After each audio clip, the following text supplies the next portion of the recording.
असमर्थ के लिए ही वह दुखदायक होता है। इस विषय में सूर्य, अग्नि और गंगा का दृष्टांत सामने रखना चाहिए। इसलिए तुम विवेकपूर्वक अपनी कन्या शिवा को भगवान शिव के हाथ में सौंप दो। भगवान शिव सबके ईश्वर, सेव्य, निर्विकार, सामर्थ्यशाली और अविनाशी हैं। वे जल्दी ही प्रसन्न हो जाते हैं।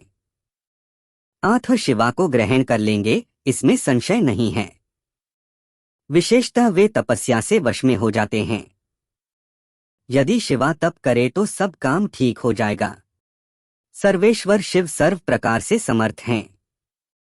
वे इंद्र के वज्र का भी विनाश कर सकते हैं।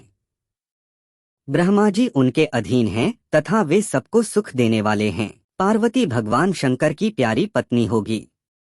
वह सदा रुद्रदेव के अनुकूल रहेगी, क्योंकि यह महासाध्वी और उत्तम व्रत का पालन करने वाली है तथा माता पिता के सुख को बढ़ाने वाली है।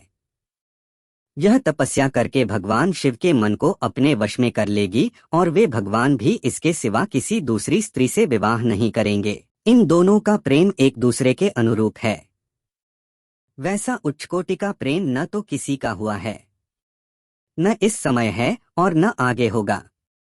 गिरिश्रेष्ठ, इन्हें देवताओं के कार्य करने हैं। उनके जो काम नष्ट प्राय हो गए हैं, उन सबका इनके द्वारा पुनः उज्जीवन या उद्धार होगा। अद्रिराज, आपकी कन्या को पाकर ही भगवान हर अर्धनारीश्वर होंगे। इन दोनों का पुनः हर्षपूर्वक मिलन होगा। आपकी यह पुत्री अपनी तपस्या के प्रभाव से सर्वेश्वर महेश्वर को संतुष्ट करके उनके शरीर के आधे भाग को अपने अधिकार में कर लेगी।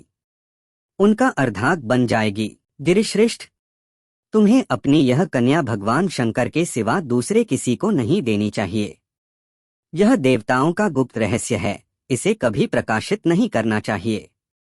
हिमालय ने कहा, ज्ञानी मुने नारद, मैं आपको एक बात बता रहा है, उसे प्रेमपूर्वक सुनिए और आनंद का अनुभव कीजिए। सुना जाता है, महादेव जी सब प्रकार को आसक्तियों का त्याग करके अपने मन को संयम में रखते हुए नित्य तपस्या करते हैं।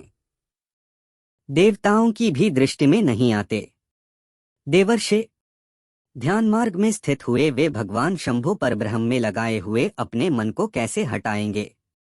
ध्यान छोड़कर विवाह करने को कैसे उद्यत होंगे? इस विषय में मुझे महान संदेह है। दीपक की लौ के समान प्रकाशमान, अविनाशी, प्रकृति से परे, निर्विकार, निर्गुण, सगुण, निर्विशेष और निरीह जो परब्रह्म है, वही उनका अपना सदाशिव नामक स्वरूप हैं। आठ वे उसी का सर्वत्र साक्षात्कार करते हैं, किसी बाह्य अनात्म वस्तु पर दृष्टि नहीं डालते। मुने, यहाँ आए हुए किन्नरों के मुख से उनके विषय में नित्य ऐसी ही बात सुनी जाती है।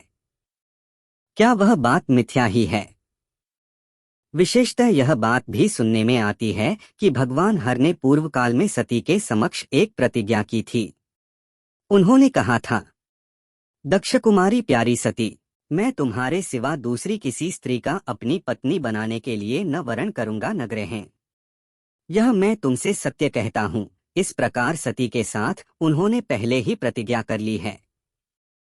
अब सती के मर जाने पर वे दूसरी किसी स्त्री को कैसे ग्रहण करेंगे? यह सुनकर नारद ने कहा, महामते गिरिराज, इस विषय में तुम्हें चिंता नहीं करनी चाहिए। तुम्हारी यह पुत्री काली ही पूर्व काल में दक्ष कन्या सती हुई थी। उस समय इसी का सदा सर्वमंगलदायी सती नाम था। वे सती दक्ष कन्या होकर रुद्र की प्यारी बनी हुई थीं। उन्होंने पिता के यज्ञ में अनादर पाकर तथा भगवान शंकर का भी अपमान हुआ देख क्रोधपूर्वक अपने शरीर को त्याग दिया था। वे ही सती फिर तुम्हारे घर में उत्पन्न हुई हैं। तुम्हारी पुत्री साक्षात जगदम्बा शिवा है। यह पार्वती भगवान हर की पत्नी होगी, इसमें संशय नहीं है। नारद, ये सब बातें तुमने हिमवान को विस्तार पूर्वक बताईं। पार्वती का वह पूर्वरूप और चरित्र प्रीति को बढ़ाने वाला है।